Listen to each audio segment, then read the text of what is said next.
Is it true that you're planning to end the One Piece series in 5 years? Oda-sensei responded like this in the SBS. The most thrilling tale in One Piece history, featuring the biggest battle ever, is about to unfold. It's going to be amazing. Yes, as you noticed, the greatest battle in One Piece history has yet to occur. However, the key players for this final battle have already been listed. Among these 12 individuals, who do you think will make it to the very end? In this video, I'll analyze the potential of the organizations represented by these members and explore what roles they might play in the story going forward, based on what we know so far. For the record, I've made my own predictions about which 4 members from this list of 12 will remain in the race for the One Piece until the final stages. Of course, Luffy has already defeated figures like Kaido, the world's strongest creature, the immortal 5 elders, and even the ultimate charismatic Buggy. This raises the question, can the final arc deliver battles even more impactful than these? I believe Luffy is about to face opponents unlike anything he's encountered before. I've saved this discussion for the bonus wrap-up section of the video, so I'd be thrilled if you stick around until the end. This channel provides explanations of One Piece from the perspective of a native Japanese speaker reading the original Japanese version. Recently, many of creators have been referencing this channel to analyze and explain Lost in Translation. I've also started creating my own manga, so updates might become slower, but feel free to stop by anytime when you're in the mood.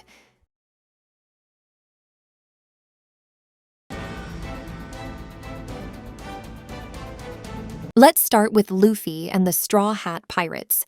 While their organization is relatively small in scale, the Straw Hat Pirates and their allied crews, with exceptions like Road, share an unshakable trust in Luffy. This makes their unity among the strongest of all groups participating in the race for the One Piece. Additionally, it's confirmed that they currently possess 3 Road poneglyphs. It's highly likely that the Straw Hat Pirates and their allied crews will play a central role in the greatest battle in history that's bound to happen. So how will Luffy and his crew end up triggering this massive war? Oda-sensei has mentioned several times that this great battle will involve the entire world. Currently, there are multiple organizations harboring resentment toward the world government, and it feels like any major incident could quickly escalate into a full-scale war. If Luffy and his crew were to clash with the world government, it's easy to imagine the rest of the world being drawn into the conflict. That said, I don't believe Luffy and his crew would deliberately start a war to save the world. The Straw Hat Pirates are adventurers chasing the One Piece while enjoying their journey. They rarely pick fights with the world government or other pirates unless provoked. Their battles are always for one reason: to protect their friends and crewmates. This will likely hold true for the final battle as well. So, what would drive them to take on the world? Personally, I think the answer lies with Nefertari D. Vivi. Imu said this to the 5 elders: "I want Vivi." In some translations, it was phrased as "retrieve Vivi," but the nuance is closer to "I want Vivi." The word Hoshi implies a personal desire, rather than issuing a mission as the leader of the world government. This suggests that Imu personally seeks Vivi, not just as part of some broader governmental agenda. I believe that Vivi will ultimately be captured by the world government. This idea is supported by something Igaram said to Vivi in chapter 823. What will you do if a monstrous bird appears and carries you away? The term kaicho, which means monstrous bird, is often used to refer to Itsumade, a yokai that this Mars figure transforms into. In hindsight, Igaram's ominous warning was spot on, considering Vivi is currently with Albatross. However, it seems she will eventually be taken away not by the albatross, but by a real monstrous bird later in the story. If that happens, news of Vivi's disappearance will once again spread across the world. Upon hearing this report, Luffy and the crew will likely realize the danger she's in and set out to rescue her. There's already a hint suggesting Vivi may have sent a message to the Straw Hat crew. This is the X mark seen on Luffy's wanted poster. It's reasonable to assume that this mark was added by Vivi during the printing process overseen by Morgans.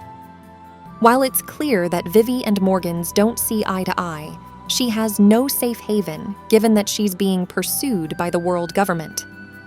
Naturally, her only remaining destination would be to reunite with her former crewmates from their shared adventures. During the Marineford arc, Luffy charged into battle to save his brother Ace. This time, I expect to see the entire Straw Hat crew come together to rescue their nakama. This raises the question, would Luffy and his crew, who have always moved forward on their adventures, ever turn back? After all, they're currently in Elbaf, likely one of the deepest parts of the New World, and returning to Marijois would seem nearly impossible in terms of time. However, Luffy has made detours in the past. The most notable example is when he was sent flying from Sabaody to Amazon Lily. Instead of heading straight back to his original destination, he diverted to Impel Down to rescue Ace. At that time, he said, "Sorry, everyone, I'm taking a detour."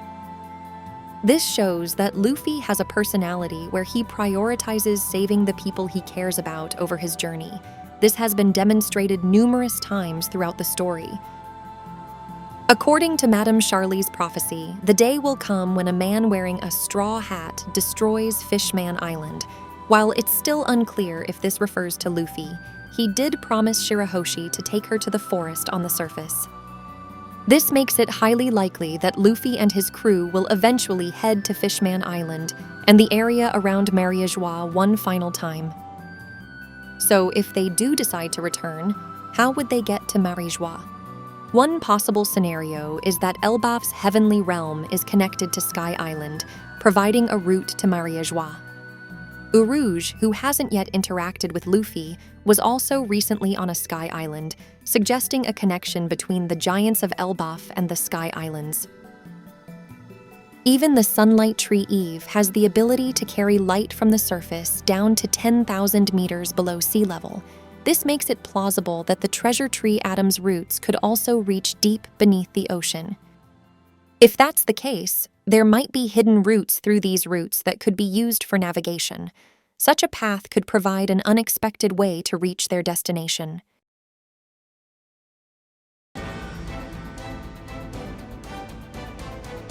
The red-haired pirates are rumored to have weak subordinates, but according to Brand New, the average bounties of their officers are among the highest of the former Yonko. This suggests that as an organization, they are incredibly strong. Shanks not only commands absolute loyalty from his officers, but also from the subordinate crews under his banner. This level of organizational cohesion could rival that of the Straw Hat Pirates, making the red-haired pirates arguably an evolved version of the Straw Hat crew. Although it wasn't explicitly shown, if Shanks did take the road poneglyph from Kid, that would mean he possesses at least 2 copies. However, since Shanks was a member of the Roger Pirates, it's worth discussing whether he even needs the road poneglyphs to reach Laugh Tale. Anyway, as I've mentioned on this channel before, in the original version, Shanks didn't say to claim the One Piece, but rather to steal the One Piece. This suggests that Shanks doesn't see himself as the rightful owner of the treasure. The rightful owner of the One Piece is likely Joy Boy. Given that Shanks declared his intent to pursue the One Piece after seeing Luffy in his Nika form, he may believe that Luffy, who inherited Joy Boy's Nika abilities, is the true heir to the One Piece. Now, let me address a common question. Is Shanks a good guy or a bad guy? Even if the hooded figure recently depicted turns out to be connected to Shanks, I'm confident he's almost certainly on Luffy's side. That said, I wouldn't be surprised if Shanks takes actions that, on the surface, appear to put him at odds with Luffy. Shanks remains one of the most enigmatic characters, respected and feared by all major powers, world government, marines, warlords, and Yonko alike. It's likely that he was born into the lineage of the celestial dragons but raised by pirates, which makes him uniquely able to navigate between different organizations and alliances. And here are plenty of hints suggesting his connection to the world government. For example, he appeared at Marineford despite being in the New World just a day earlier. Sengoku declared, "If it's you, then fine." And the five elders commented, "Red Hair isn't someone who tries to move the world on his own." These moments subtly point to his ties with the world government. If Shanks has indeed forged connections with multiple organizations, carrying the burdens of their conflicting interests while being one of the Yonko, it adds another layer of depth to his character. It makes him even more compelling. In that case, I believe Shanks wouldn't hesitate to act as Luffy's greatest enemy if necessary. However, no matter what actions he takes, I think his ultimate goal is to see Luffy, who shares Roger's dream, claim the One Piece and usher in the dawn of the world that Roger envisioned. That said, the current situation presents a real possibility of the One Piece falling into someone else's hands. Perhaps Shanks is acting out of concern over this threat. And the person he's most wary of is none other than Blackbeard. Personally, I believe a battle between Shanks and Blackbeard is inevitable. And one of the key hints lies in the events on Garter Island. While this incident serves to highlight Bartolomeo's current actions, likely setting the stage for him to make history alongside Luffy, it also feels like a foreshadowing of the impending clash between Shanks and Blackbeard. Garter Island is part of Shanks's territory, but there's another crucial detail. It's also one of the bases of the shipping company Umit, adding another layer of intrigue. The hat Umit wears is printed with an anchor symbol, and there's someone else sporting almost the same mark. The thug from Garter Island's Port Number 1, whom Bartolomeo defeated. This thug has the exact same symbol as Umit's logo designed on his shoulder. In the world of One Piece, where pirates roam everywhere, it's easy to imagine that the shipping business is particularly dangerous. It's likely that this thug was hired by Umit to protect Garter Island's port from pirates like Bartolomeo. Since this island is also part of Shanks's territory, there's a good chance that Umit and Shanks are connected. Hongo had intel that Blackbeard wasn't on Hachinosu, and if Umit was the source of this information, it would make perfect sense. After all, Umit is the shipping king of the One Piece world, and gathering information on the Blackbeard Pirates' movements would be no challenge for him. In other words, Shanks and Blackbeard are like two sides of the same coin, constantly investigating and anticipating each other's moves, a relationship almost like mutual obsession. Interestingly, Shanks and Blackbeard always appear together on the cover art of the manga volumes, further emphasizing their intertwined connection. And the one currently infiltrating Umit's headquarters is Lafitte. For Blackbeard, if he's aiming for the One Piece, Shanks is undoubtedly his most formidable adversary. I believe the strategy Blackbeard is advancing right now is likely one capable of even bringing down Shanks. With that said, let's dive into an analysis of Blackbeard's next moves.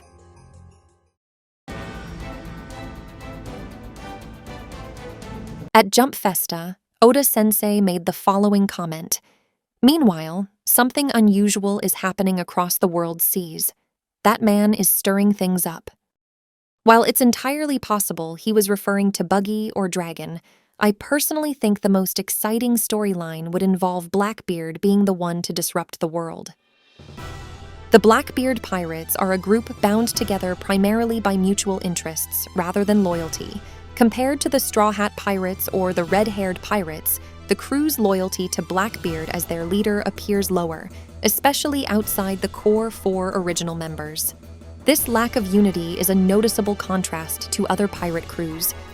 However, they compensate for this with an overwhelming level of power. Their crew includes top-tier fighters like former Impel Down Level 6 inmates and Kuzan, all of whom possess immense strength and devil fruit abilities.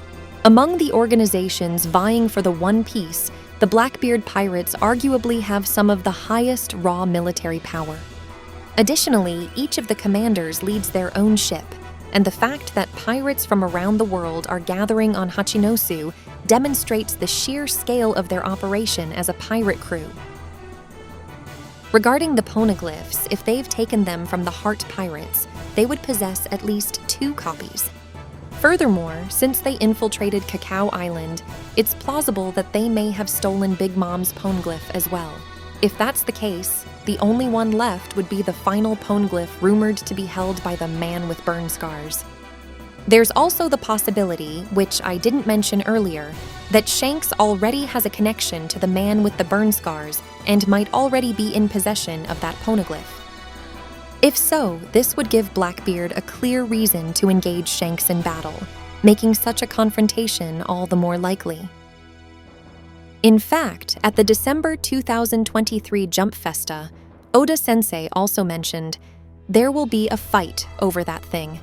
This strongly suggests that battles over the poneglyphs will become the central focus of the upcoming conflicts. Furthermore, in Chapter 1107, Augur and Devon revealed that the Blackbeard Pirates' ultimate goal is to take over the world. So, how exactly will the Blackbeard Pirates plunge the world into chaos? Let's recap the current situation and predict how things might unfold moving forward. In Chapter 1126, we saw events taking place on Hachinosu. Blackbeard vented his frustration on Pizarro after learning that both Kobe and Moria had escaped. However, he seemed satisfied upon hearing that Kuzan had captured Garp. As predicted in a previous video, Garp is alive and has now become a more valuable piece of leverage for Blackbeard. While Kobe is known as a hero of the Marines, Garp holds an even more legendary status as a hero. As Garp himself noted, the future of the Marines lies with the younger generation, but when it comes to negotiations with the world government, Pizarro's assessment is likely correct. Garp is the more valuable asset. In Chapter 1080, Blackbeard initially planned to use Kobe as leverage to turn Pirate Island Hachinosu into a recognized nation under the world government. However, in Chapter 1126, it's revealed that Blackbeard now intends to use Kobe as a trump card in negotiations involving the world government and the Navy, both of which are likely to play a role in the One Piece battle. This indicates a slight shift in how Blackbeard plans to utilize his Hero of the Marines hostage between Chapters 1080 and 1126. Either way, since Blackbeard has stated, the plan doesn't change, it's clear that he intends to carry out some form of negotiation with the world government. While the key bargaining chip has shifted from Kobe to Garp, it seems the overall strategy will remain the same. Blackbeard even made a telling comment about the purpose of these negotiations. As long as they call you a hero, will the Marines abandon you? I'll pose the question to public opinion. The government won't come out of this unscathed. It's likely that Blackbeard plans to launch a public negotiation that will use Garp, the people's hero, to drag the Marines and the entire world into his game. This could culminate in a public execution of Garp, mirroring past events as a way to force the world government into action. The central question he'll pose to the world is whether the Marines will make any sacrifice necessary to save a hero of the people. The terms of the negotiation could potentially involve Blackbeard offering to release Garp in exchange for a road poneglyph. Since Shiryu previously speculated that the fourth road poneglyph might be held by the world government, this kind of deal seems plausible. Alternatively, Blackbeard might demand that Hachinosu be officially recognized as a sovereign state in exchange for Garp's life. What do you think the world government would do if such conditions were proposed? Most likely, members of Sword, including Kobe, would unquestionably take action to save Garp. After all, the Blackbeard Pirates are an enemy they'll need to defeat sooner or later, especially as they aim for the One Piece themselves. Allies of Garp, like Sengoku and Suru, would also likely want to help. However, the upper ranks of the world government would likely oppose this. For the Celestial Dragons, the fact that Garp, a member of the D lineage, is even in the Marines might already be a point of concern. Thus, even if Blackbeard orchestrates a public negotiation, it's likely the world government would stubbornly refuse to cooperate. But even if the world government rejects the negotiations, it would still play into Blackbeard's hands. 1. Choosing to abandon Garp, a hero of the people, would spark public outrage. 2. Devon, who now has the ability to transform into Saturn, gives Blackbeard's crew a significant advantage. Since the world government is highly secretive, news of Saturn's death likely hasn't reached the public. People would believe the fake Saturn is the real leader of the Celestial Dragons. This opens the door for a staged event where Blackbeard's crew, posing as the world government, executes Garp, the people's hero, shifting all public anger toward the world government. If this happens, the world's fury would be directed squarely at the world government. As seen in Doflamingo's flashbacks, many people across the world harbor deep resentment toward the Celestial Dragons. Some of these individuals might even use Cross Guild's bounty system to target Marines.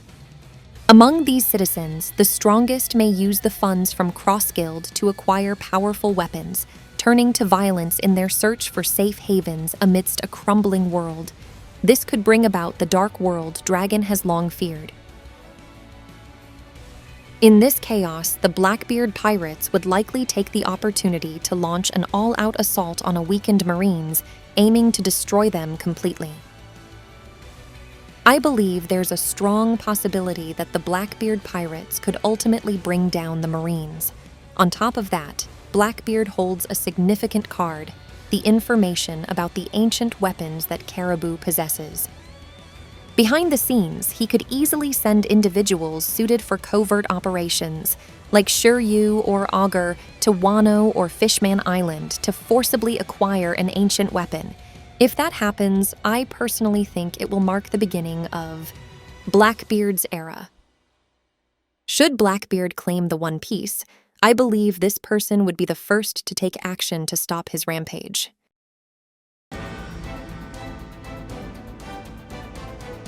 Among the 12 powerful individuals, there's one more who belongs to the Blackbeard Pirates.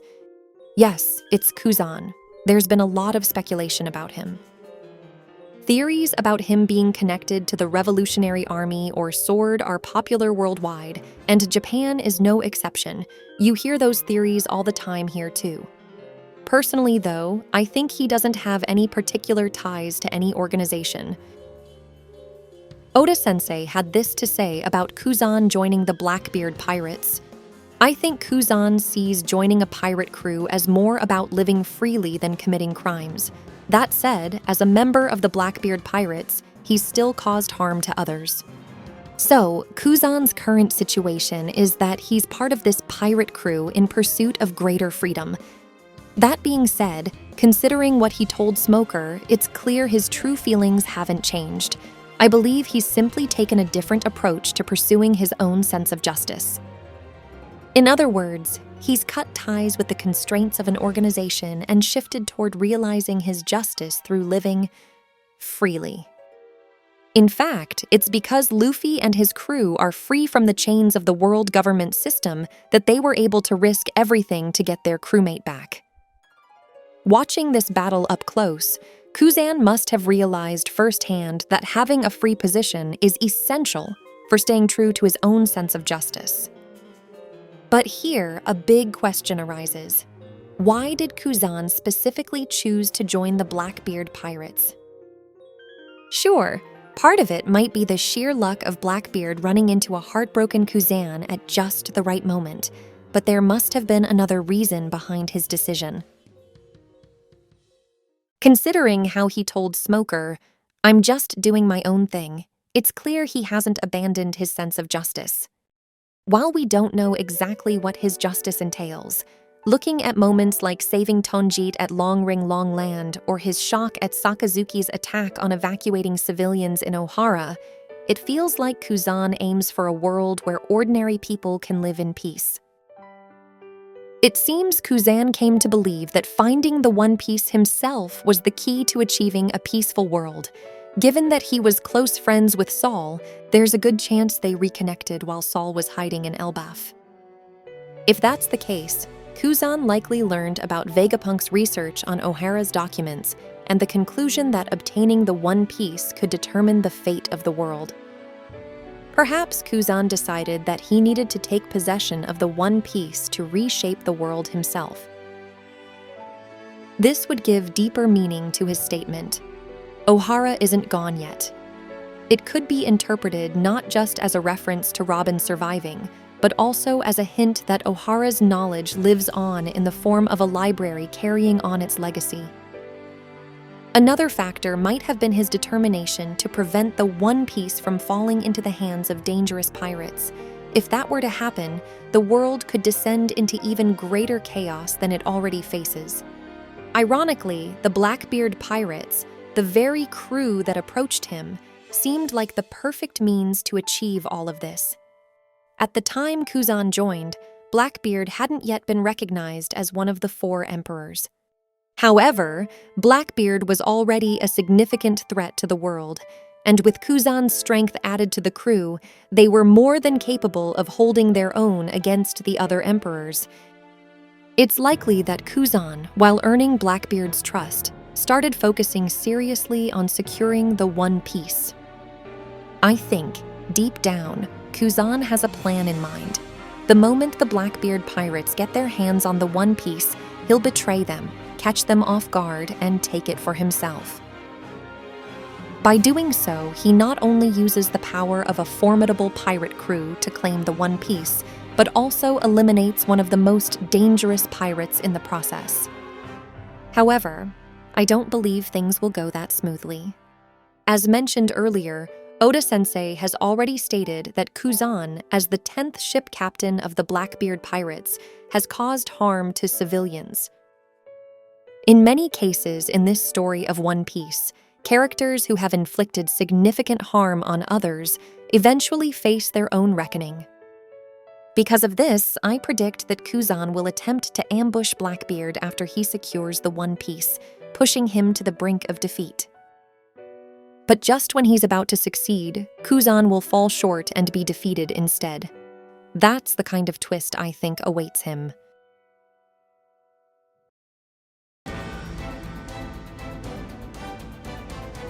SWORD can actually be seen as one of the organizations that has openly shown interest in the race for the One Piece.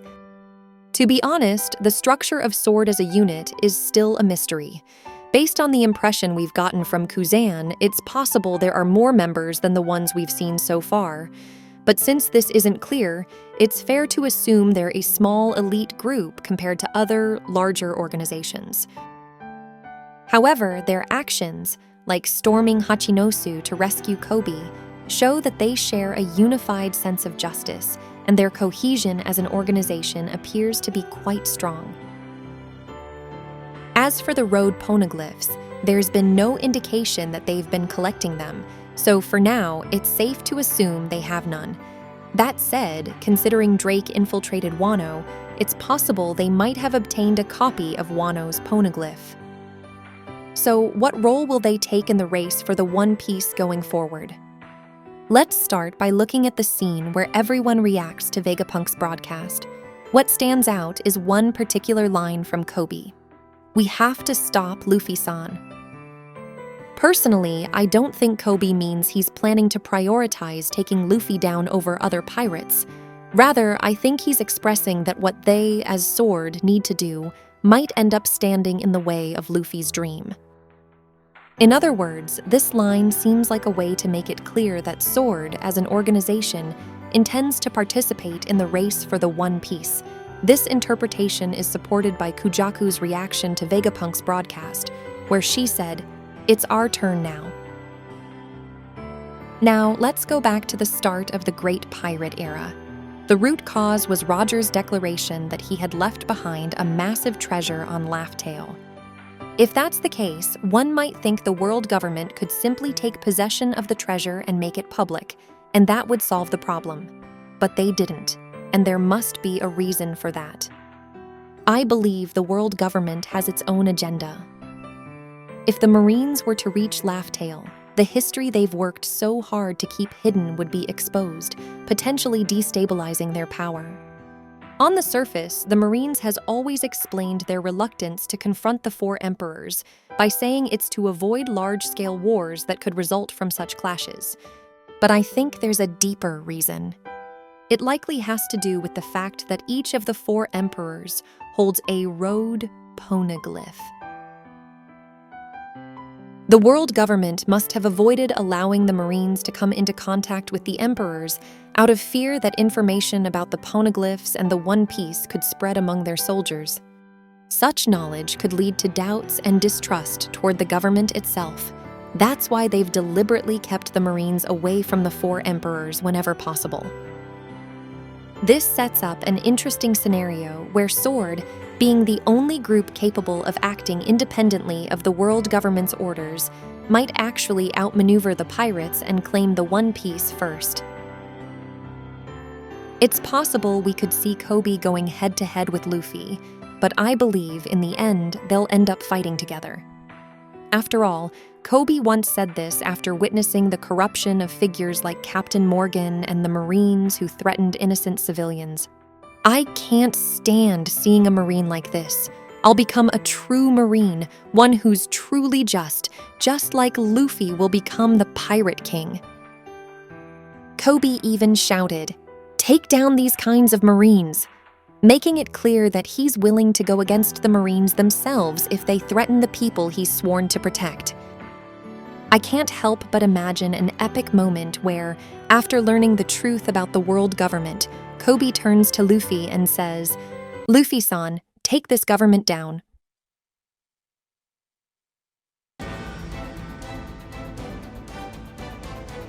When it comes to the Revolutionary Army, many of its members' combat abilities are still unknown, so it's fair to say their overall strength remains a mystery. However, as an organization, they appear to be quite large. They have armies stationed in all four seas and the Grand Line, and they've managed to rally significant support from the people. On top of that, thanks to Betty's ability, even the general populace can temporarily become a fighting force when needed. While their raw power might seem weaker compared to other groups at the moment, the unique and versatile abilities of their members make them a significant threat as an organization. As of now, it's unclear whether they intend to pursue the One Piece. However, considering Vegapunk's broadcast and Dragon hearing that the One Piece holds the fate of the world, their stance on this could become a crucial factor in their future actions. So, what role will the Revolutionary Army take in the battles that are bound to come? It seems Dragon is preparing for a confrontation with the Knights of God. The Knights of God are distinct from CP agents and the Marines. They appear to be a group made up of individuals capable of fighting who also carry the bloodline of the celestial dragons. In other words, their mission aligns consistently with the overthrow of the celestial dragons. Even the symbols the Revolutionary Army has destroyed so far are not those of the world government, but those specifically tied to the celestial dragons. One point of concern for the Revolutionary Army is Dragon's stance on collateral damage. As seen in his anger over the false report that Sabo killed Cobra, Dragon likely doesn't approve of revolutionary actions that harm kings or leaders from world government-affiliated nations who aren't celestial dragons. On the other hand, Sabo seems determined to spread the flames of revolution across the world. This difference in their perspectives could become a critical factor in their relationship moving forward. Ultimately, we might see the emergence of a broad conflict: the Revolutionary Army versus the Knights of God, and the world's revolutionary soldiers versus the Marines and world government-affiliated nations. This paints a picture of a global struggle between the world government and the revolutionaries. The Great Battle likely began in earnest with the destruction of the Kingdom of Lulusia, as featured in Chapter 1060. The catalyst for Vegapunk's decision to reveal the truth to the world was probably the eradication of the Lulusia Kingdom by one of the ancient weapons controlled by the world government. The aftermath of this shocking event caused earthquakes across the globe, leading Vegapunk to foresee the world beginning to crumble. Details surrounding the destruction of Lulusia were covered up by the world government, so most citizens were unaware of what had actually happened. This revelation is expected to ignite and accelerate the movements of revolutionary extremists worldwide, especially because Lulusia was one of the nations involved in the Eight-Nation Revolution. Hearing Vegapunk's broadcast, people aligned with revolutionary ideals are likely to grow even more resentful of the world government and begin taking action to bring about change. Moreover, the current state of the One Piece world provides a mechanism that further fuels these revolutionary movements: the Cross Guild, which has started placing bounties on Marines. After the Eight-Nation Revolution, many citizens began worshipping Sabo, the Revolutionary Army's number 2, as the Flame Emperor, further boosting the momentum of revolutionary extremists. This rise of radical factions can certainly be seen as a favorable wind for the revolutionaries. However, as Koala mentioned, the Revolutionary Army's true goal isn't to overthrow the world government itself, but rather to target the celestial dragons who control it. Because of this, there's a real danger that these extremist groups could ignite events that Dragon never anticipated. Such incidents could potentially become a fatal blow to the Revolutionary Army's future.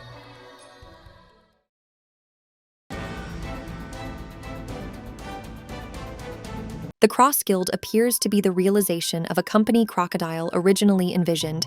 However, contrary to his intentions, the public perception has positioned Buggy as its leader. With Buggy's declaration that he'll claim the One Piece, his subordinates have become highly motivated, so it's likely they'll also join the race for the treasure. While Buggy's leadership may be more bluster than genuine strength, unlike the trust Shanks or Luffy command from their crews, many Cross Guild members genuinely worship Buggy. New recruits are even being indoctrinated into believing in Buggy's greatness, which has significantly strengthened the crew's unity as a pirate organization. Their biggest advantage lies in their unique structure. Many pirates, even those from places like Hachinosu, are using the Cross Guild's bounty system to target Marines. In terms of sheer scale, the Cross Guild might be the largest among the crews of the Four Emperors. As of now, there's been no sign of them actively searching for poneglyphs. Instead, they might choose strategies that avoid direct confrontations, such as stealing from other pirate crews or tailing those heading to Laugh Tale, seizing the One Piece at the last moment. So, what role will they play in the massive battles ahead? At this point, it's fair to say that their system is causing significant upheaval in the world. As mentioned in the Revolutionary Army section, the Cross Guild's system is highly beneficial for revolutionary extremists seeking to overthrow the world government. Many will likely target Marines, which not only reduces the Marines' strength, but also generates funding for revolutionary activities. It's even possible that some of the funds earned from hunting Marines could be donated to their revered Flame Emperor Sabo. After all, the Revolutionary Army's financial struggles have been emphasized multiple times throughout the story. In Chapter 1082, Sengoku and Suru expressed their desire to take down the Cross Guild as soon as possible. They discussed this at Marine headquarters the day before the Egghead incident, but they are no longer at headquarters. Instead, they appear to be aboard a warship heading somewhere. To add more context, it's currently nighttime near Mariajois, while it seems to be daytime where their warship is located. This suggests that they may have already set off for the New World to take action against the Cross Guild. Personally, I think this could lead to Isho, who advocated for the abolition of the warlord system, joining the fight, resulting in a full-scale clash between the Navy's elite forces and the upper ranks of the Cross Guild. The Cross Guild has clearly created a system that directly opposes the Marines. Mihawk, for example, appears to have been betrayed by the Marines in the past, and Buggy was effectively betrayed by the world government with the abolition of the warlord system. It's easy to imagine that more individuals who have been betrayed by the world government or hold grudges against them might gather under the Cross Guild. In that sense, Moria can also be seen as someone who was betrayed by the world government.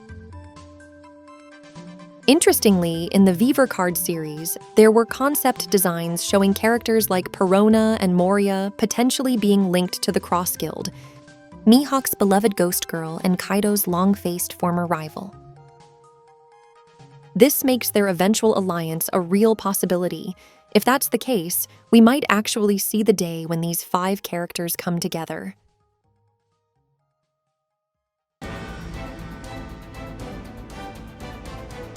There's no doubt that the Marines is the largest organization in terms of scale. With bases not just in the Grand Line, but also in all 4 seas, their forces are spread across the entire world. However, there are some concerns about their internal cohesion. For example, Borsalino struggles with his own sense of justice, Isho acts in ways that contradict the higher-ups' plans, and Aramaki went to Wano alone without authorization. These factors raise questions about the Marines' overall unity. Many Marines likely joined the Navy with the intent of protecting civilians. However, the Celestial Dragons, who control the world government that oversees the Navy, do not share this mindset.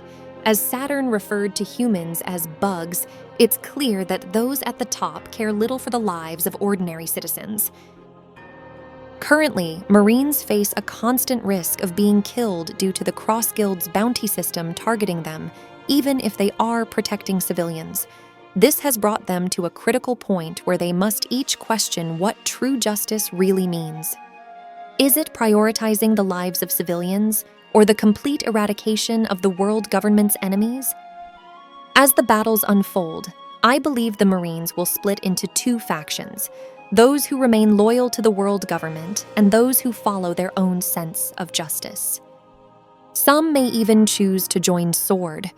It's unclear if the Navy will remain united as a single organization and actively participate in the race for the One Piece. However, it's more likely they will be preoccupied with dealing with forces such as the Revolutionary Army, revolutionary extremists, the Blackbeard Pirates, and civilians influenced by the Cross Guild system, who are now taking action around the world. What interests me the most, though, is the potential actions of Fleet Admiral Sakazuki. In the past, he personally executed Ace. Given that Sabo, Ace's brother and the inheritor of his flame-based powers, is now a prominent figure, it's easy to imagine a showdown between Sabo and Sakazuki in the future. In Volume 79's SBS, Oda-sensei mentioned that the Mag no Mi is a superior version of the Mera no Mi. However, he also added this important comment: the strength of an ability doesn't necessarily equal the strength of the character. This means that the outcome of any battle is never guaranteed.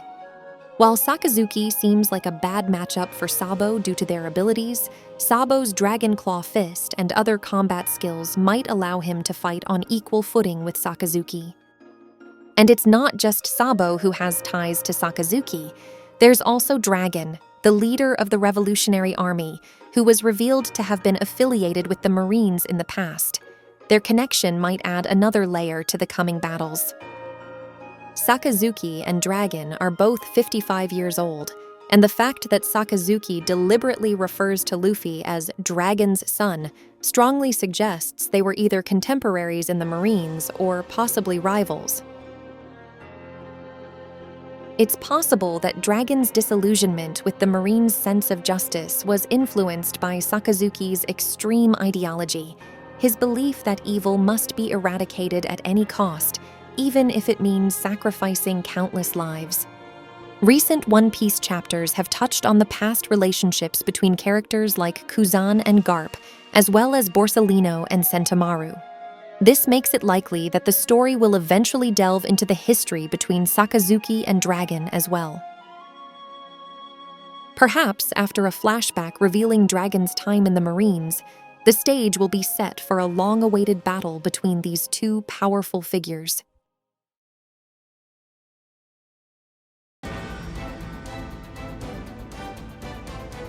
Finally, let's take a look at the organizations made up of the Celestial Dragons. Broadly speaking, they can be divided into three major groups: the Knights of God, the Five Elders, and the Hidden Ruler of the World. While much about them remains shrouded in mystery, one thing is certain: they are all composed of small elite units. The strength of the Five Elders was explored more in the Egghead arc. Individually, their combat abilities didn't seem particularly impressive. They were launched far away by Luffy, shattered by Bonnie, and struck by Emeth. However, what makes them formidable is their diverse and unique powers, especially their extraordinary regenerative abilities. This regeneration was a key factor in forcing Luffy, Dory, and Brogy into a retreat. After Saturn essentially removed from his position among the Five Elders, the title was passed on to Garling. In Oda Sensei's 10 Questions, it was confirmed that Garling is exceptionally strong and that there is a secret behind his power.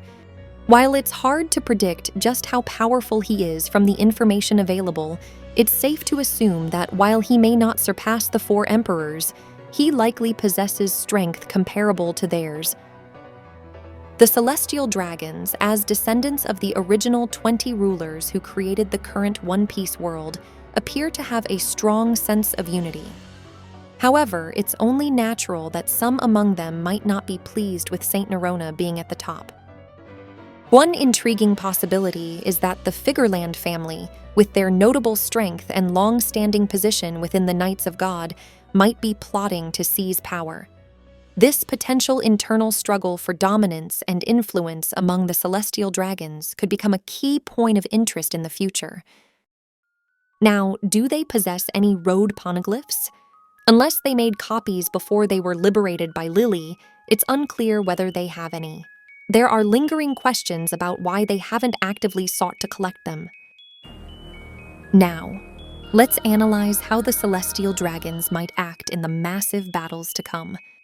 First, regarding the role of the Five Elders, since the Straw Hat crew has already faced them at Egghead, it's unlikely they'll serve as the most impactful enemies in the story going forward.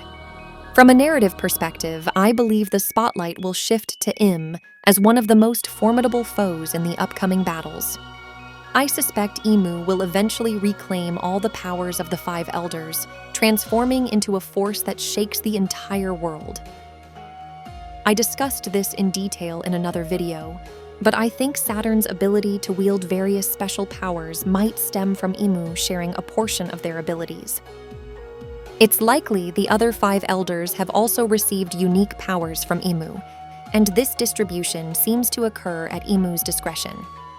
This suggests that in the final stages of the Great Battle, Imu might absorb all the powers of the Five Elders, consolidating them into their own.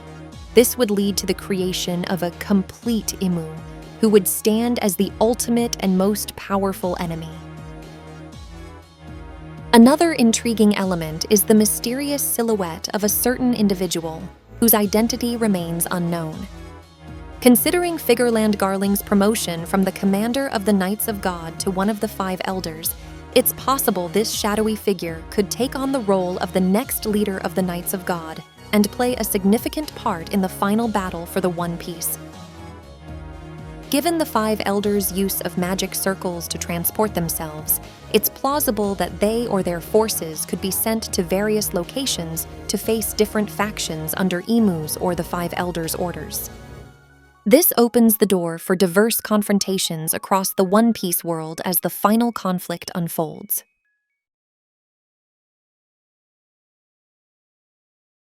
In this video, I've analyzed the organizations associated with the individuals listed at the end of Chapter 1121. Personally, I believe only 4 of them will remain in the final stages of the One Piece battle, what I'm calling the best 4. Luffy, Kobe, Blackbeard, and Imu. These central 4 characters. I think the battles will first pit Luffy against Imu and Kobe against Blackbeard. Imu will lose the world government as an organization due to Blackbeard, but as an individual, they will remain immortal and achieve a complete form by absorbing the powers of the 5 elders. During this time, Imu will likely use force to take Vivi. To rescue her, Luffy will face Imu in battle. I believe Luffy will ultimately triumph, possibly with advice or assistance from Shanks, who may know the secret behind Imu's powers. On the other side, Kobe will fight Blackbeard to protect the citizens from his tyranny as the new ruler of the world, but will lose. This will set the stage for the final showdown between Luffy and Blackbeard. To be honest, some might feel that Blackbeard doesn't quite measure up as Luffy's final enemy, especially after Luffy defeated Kaido. However, what makes Blackbeard a fitting final foe is the immense power he's likely to gain through acquiring the One Piece and possibly ancient weapons. I imagine Blackbeard will topple the Marines, claim the One Piece, and become a de facto ruler of the world. Luffy has fought pirates who controlled individual nations before, but this would mark the first and only time he faces a pirate who has conquered the entire world. Ultimately, I believe Luffy will defeat Blackbeard, claim the One Piece, uncover its true nature, and bring the story of One Piece to its conclusion. Now, I know what many of you are probably thinking at this point. Why isn't Buggy part of this final battle? Don't worry, I said that the final 4 remaining in the last fight of the treasure hunt would be Luffy, Kobe, Blackbeard, and Imu. Buggy isn't the type of pirate who fights head-on. Instead, I believe he'll bow out early from the battle, plotting to steal everything from the eventual victor. How Buggy approaches Luffy, who ultimately obtains the One Piece, will be another highlight to watch for in the story.